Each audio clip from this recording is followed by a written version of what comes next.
Hello, everyone. Charles Watts here. It is Wednesday, and the international break is done and dusted. Hallelujah. The Premier League is coming back in just a few days' time. And fingers crossed, I don't think we've had any injuries for Arsenal players, touch wood, so far during the international break. None that we've heard of anyway. Obviously, Gabriel had that little bit of an injury scare, but he's played last night for Brazil, which we'll talk about a little bit later on. Bukayo Saka rested, if you want to call it that, yesterday for England against Scotland, although he did come on late in the second half. He's apparently sort of playing through a bit of an Achilles problem at the moment. Sammy Mockbell, at the Mail revealed today in his column after England's win at Scotland. So that might be something to keep an eye on. But other than that, it looks like everyone is coming back to London Colney fully fit ahead of Sunday's game at Everton. And that is all pretty much you could hope for. And it's certainly what Mikel Arteta would have been hoping for when he waved goodbye to all of the players after that win against Manchester United, which feels like a long time ago now. I don't know about you, but those scenes at full time celebrating Gabriel Jesus' goal, it feels like a long time ago. That's why the international break was so annoying at this stage of the season. Just as you get into it, just as you get into a bit of a rhythm for the new season, bang, off they go for 2 weeks on international duty. But anyway, it was a good night last night for Arsenal players on international duty. A very good night. Well, I mean, not for everyone, but for most. I mean, Martin Odegaard and Leandro Trossard both scored really, really good goals for their national teams last night. Odegaard's lovely sort of drilled left foot finish across the keeper into the bottom corner after some excellent play by that Noosa, who, if you're watching this on YouTube, you can see him hugging there on the screen. He looks one hell of a talent, that Noosa. Really liked the way he sort of jinked into the penalty area the way he did. He's playing his football over in Belgium at the moment. Very young winger. It'd be interesting to see where his career takes him next. But Odegaard finishing it off really, really well with yet another goal. You know, he's just scoring at such a rate now, Martin Odegaard. Did it last season. He's carried it on at the start of this season. Who knows what sort of tally he's going to end up with at the end of this season, but he really is becoming a proper free scoring attacking midfielder now. And that is that's a real boost for Arsenal because obviously you need goals throughout the pitch. He did speak about his future before the game. Obviously, the contract stuff has been going on with Odegaard. I reported a few weeks ago that the talks had now been opened between Arsenal and Odegaard's representatives over a new deal. Fabrizio Romano was tweeting about that this week as well, talking about it. So Odegaard, when he went away with the Norway national team, he was asked about it by the Norwegian media. And he said, this is what he had to say. So I don't have much to say apart from the fact I'm very happy at Arsenal and I hope I can be there for a long time. Beyond that, I have no comment right now. Now it's the national team that is in focus. And that's the thing where he talks about that. So he's very happy at Arsenal, and he is. You know, he loves it at Arsenal. He's kind of found a home here now after sort of moving around all those times, all the loan spells, and after leaving Norway so young, going to Madrid, not really making it there, being sent out on loan to various places. He wanted to come to a club and settle and to really sort of make his mark and not have to worry about where he was going to go next. And he's done that since coming to Arsenal. And he's absolutely loving it. And why wouldn't he? Because he's a sort of the captain now of this brilliant young team. He's got an excellent manager who gets him, and the pair of them work together really, really well. They have an excellent relationship on and off the pitch. So it's no surprise that he's really happy. And Arsenal are really happy with him. They're obviously delighted with Martin Odegaard. Absolute bargain. £30 million from Real Madrid. I mean, what a signing he has proven to be. And Arsenal, understandably, love the fact that he's here and they want him to stay. And that's why these contract talks are ongoing to get Odegaard signed up and committed to be the latest of the long line of young Arsenal players who've all committed their long-term futures to the club. And I fully expect it will happen. Like I said earlier in the week when I was talking about it, I don't know how long it's going to take. These negotiations can drag on a little bit, but that's nothing to really be concerned about. And I fully expect Martin Odegaard to sign his new contract and to be joining the likes of Saliba, Martinelli, Saka, Gabriel in committing their futures to the club. Leandro Trossard as well. He's had a mixed start to the season, difficult start to the season, sort of struggling for some minutes. An excellent summer pre-season. Came off the bench to score the equaliser, of course, against Manchester City in the Community Shield in the last minute. But then he's been sort of struggling a little bit so far in the Premier League, been getting here and there minutes off the bench, started the game against Fulham, but didn't have the best of performances and got taken off at half-time in that game. But he played again for Belgium last night, scored an absolute beautiful goal. If you haven't seen it yet, I do urge you to go and search for it on social or on YouTube, or you'll find it. It's a really good goal, lovely jinking run, and then a fabulous finish with his right foot, sort of thundered it into the far top corner. Really, really good goal. So that's excellent for Arsenal. Two of their sort of bright attacking talents scoring for their national teams. And Kai Havertz as well. It was a good night for Kai Havertz. He started the game on the bench against France, but he came off the bench and he produced a really, really nice assist, getting the ball in space, sort of turning, driving forward, and then playing a lovely through ball to Leroy Sané, who raced away and scored for Germany. They beat France 2-1, sorry. It's their first win in about 5 games. I think they needed it after that really heavy defeat to Japan at the weekend. They needed to bounce back, and they did it really, really well. Excellent win for them. Thomas Muller scoring as well, and yeah, really good for Kai Havertz. I think hopefully that will give him a big confidence boost, because it was a lovely bit of play to set up the goal. Not the best of nights for Saliba. He's come in for a little bit of criticism, or quite a bit of criticism actually, from the French media for his performance. He started in that game. Obviously I didn't watch the whole 90 minutes, so I can't really comment on how he played, but seems like, certainly from the reaction in the French media, that he didn't have the best of games. But look, that's to be expected. He's such a young player, and sometimes young players get sort of thrust into the national team, and they can kind of struggle to deal with the limelight or the extra pressure of playing for their country. We've all seen what Saliba does week in, week out. There's certainly nothing to worry about in terms of his form for Arsenal, and I'm sure at some point very, very soon he'll settle into playing for France and performing at the level he plays for Arsenal when he steps up for France. So yeah, difficult night for Saliba, but a really good night for Havertz, and hopefully that will give him a big boost ahead of this weekend at Everton.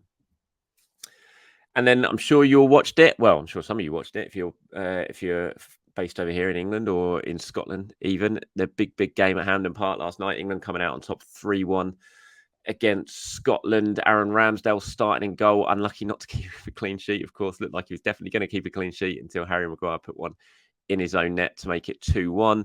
But then Harry Kane making it 3-1 to seal the win for England. I thought Declan Rice played really well in that game. Bukayo Saka started on the bench. He did come on with about sort of 20 minutes to go, 25 minutes to go.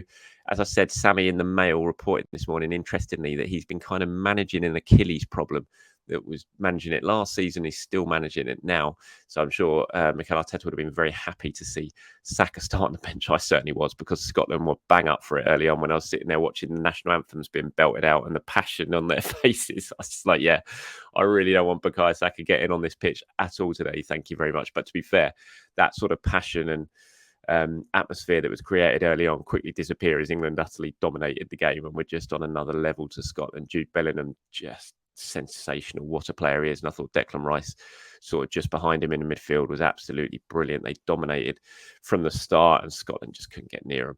Eddie Nketiah on the bench this time. He was included in the matchday squad, but didn't come on. I don't know. You look at that and you think, what was the point in calling him out? I suppose it gives Gareth Southgate and the coaching staff and Eddie Nketiah, to an extent, the chance to sort of come in to get to know the sort of the place, get to know some of the players. For the coaching staff, they can watch Eddie close up, something they can't do when he's at Arsenal. So in that sort of, from that front, it was probably a worthwhile exercise. But you're still just looking at it and think, didn't even get included in the matchday squad for the game at the weekend at Ukraine. And then he was on the bench yesterday, and with 10 minutes to go, you put on Callum Wilson. Even though the game's won, you're 3-1 up. You put on Callum Wilson, who's already got a fair few caps, who you know all about. You've watched. Why didn't you just put Eddie on there? Why? It just makes you think, what's the point? But, again, Gareth Southgate's the manager, I'm not, but just a little bit surprising. I thought he did it with Ivan Toney the first time he called Toney up as well. Exactly the same thing. Didn't put him on at all.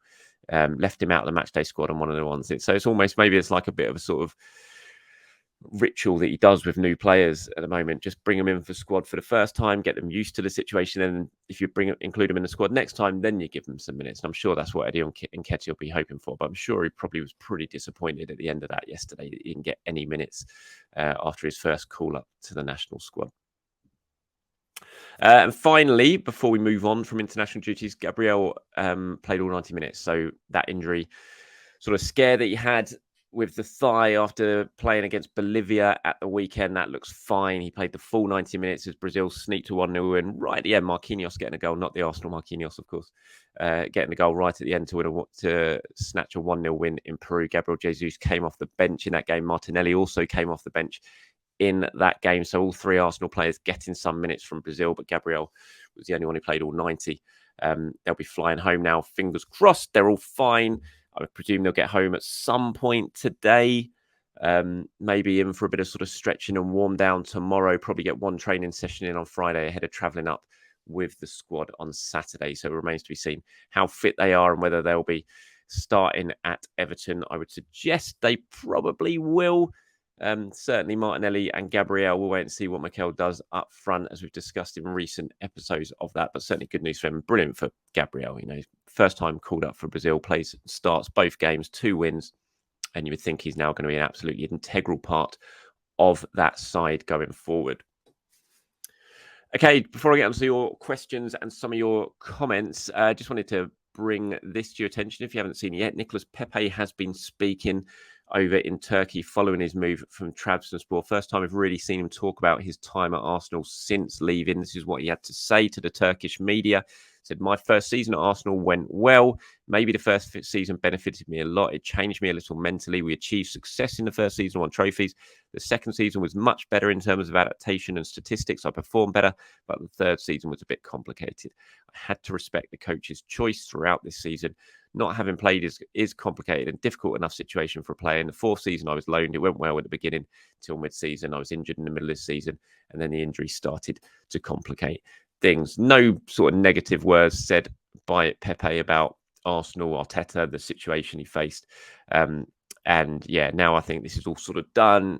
The move's done and dusted. I just really hope Pepe, who gave us a lot of good moments during his time at Arsenal before things went a little bit sour, I hope he can just head over to Turkey now and kickstart his career, have a great season with Trabzonspor, and then see where his future takes him after that. Okay, let's get on to some of your comments and questions now. There's one from Videos1692 says, "Hi Charles, do you think the players read what's being said about them on social media? I think if Arsenal fans were to lay off Havertz, he would relax and perform better. Like it or not, he is an Arsenal player." Now, do they read it? Some do, some don't. I remember sitting down having an interview with Aaron Ramsdale last season, and he told us that he turned off all the comments on his social media. The only comments or replies he could see to anything were just people that he followed, so his friends or his family. And he said that made all the difference, because before that, certainly when he signed, he was getting messages from Arsenal players, from Arsenal fans, and he admitted to it, basically not quite death threats, but saying, "Don't sign for us, we know where you live," and things like that. I mean, it's just unbelievable that they have to. The player hadn't even signed for Arsenal at that point, and he was getting that sort of negativity from fans telling him not to sign and basically, implying a bit of a threat in the way they were talking to him. And so, he had to turn that all off. And I know Granit Xhaka obviously has done very much similar, considering the horrendous things that were sent to him by Arsenal fans during his time at the club before he started to turn things around. So I think the club would certainly advise most players not to pay too much attention to what is said on social media. I know some players do. You see that sometimes by when they they bite on the comments and reply. But I think most now will just, have notifications turned off, or like Aaron Ramsdale, have it on a setting where you only get your sort of notifications and replies from people you follow, your friends and family. I mean, it's interesting. We all saw what Gareth Southgate said after the game yesterday for England when, he really went into it and laid into sort of fans and media over the sort of, I was going to say abuse, but the sort of things that are being said about Harry Maguire. And, Southgate saying it's unbelievable. He says he's livid about it. He's never seen it with any other player. The way Harry Maguire is being targeted. We saw the Scotland fans yesterday, obviously cheering every single time he got the ball. When he came on off the bench against Arsenal, the whole stadium was cheering. The Arsenal fans were chanting for him. It's a whole level. I've not really seen what's going on with Harry Maguire anywhere else, to be honest. And it must be really, really difficult for him. And obviously, saw with the own goal yesterday. And you kind of, at this point, you're almost feeling sorry for him. In a way, I certainly have sympathy for Harry Maguire, because look, he's just trying to play football. It's not his fault, really, what's going on at the moment.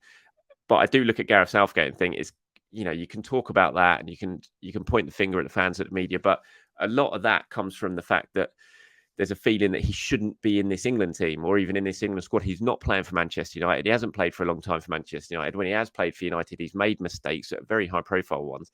And I think a lot of the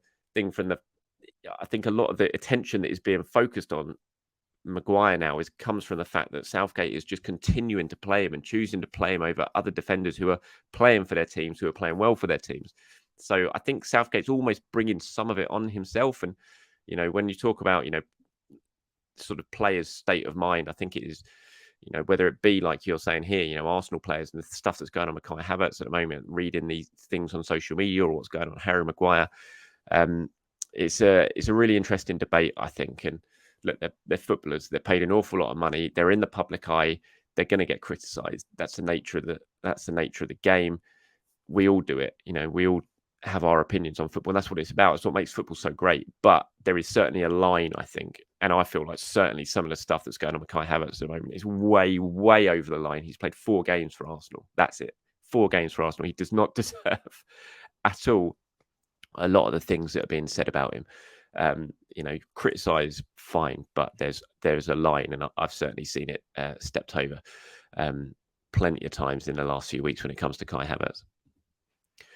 Here's one, it's 2 actually. I just wanted to say thank you. You're obviously watching the show myself and James Benge did yesterday inside Arsenal Extra Time. If you haven't watched it yet, you'll find it in the below in your episodes on the podcast or in the episodes on YouTube. Just have a quick look of it. And during it yesterday, we were discussing the 25-man Champions League squad, and we were looking at Lino Sousa's inclusion, and we were wondering if there was a reason why he was included in the A list and not in the B list like a lot of other people. And 2 of you here pointing it out, Sealord and Brownish Starny says Lino Sousa isn't eligible for the B list because you have to have played for a club at least 2 years.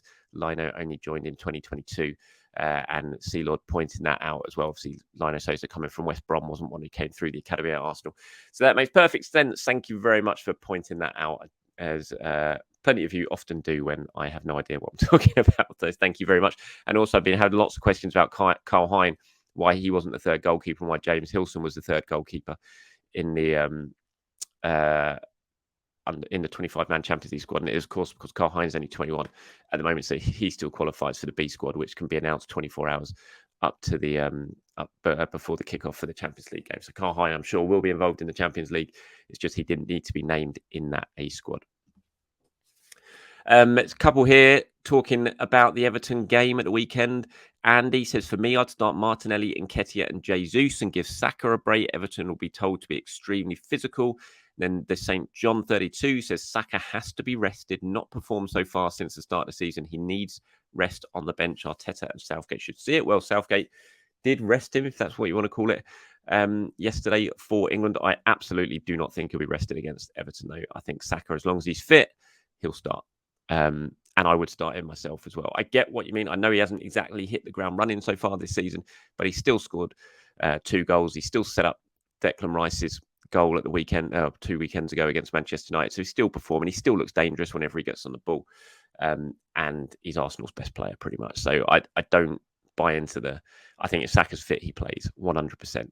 But obviously, let me know what you guys think. Would you be playing Saka, or do you think, as Andy and the St. John do, that he should be rested for the trip to Goodison Park, which is certainly going to be a very physical and bruiser encounter? We saw, is it Mykolenko, I think, the Ukraine defender who plays for Everton. We saw him really go through Saka when England played Ukraine the other day, and he did it against Goodison last season as well. So I'm sure he'll be targeting once again, and that'll be something that Sean Dyche should be telling all of his defenders. But even despite that, Saka's used to it. He gets the bruise in every single game. And for me, I'd be starting him 100% at Goodison Park.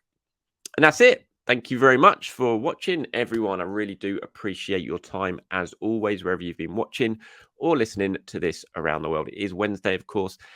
The international break is over. Arsenal will be returning. Mikel Arteta will be speaking very, very soon ahead of that game against Everton at Goodison Park. So we'll see what he's had to say, what he's been up to during the international break, and hopefully get the very latest team news from him very, very soon. Until then, everyone, have a fantastic end to your day. And I'll be back tomorrow to do it all over again. Speak to you soon. Bye.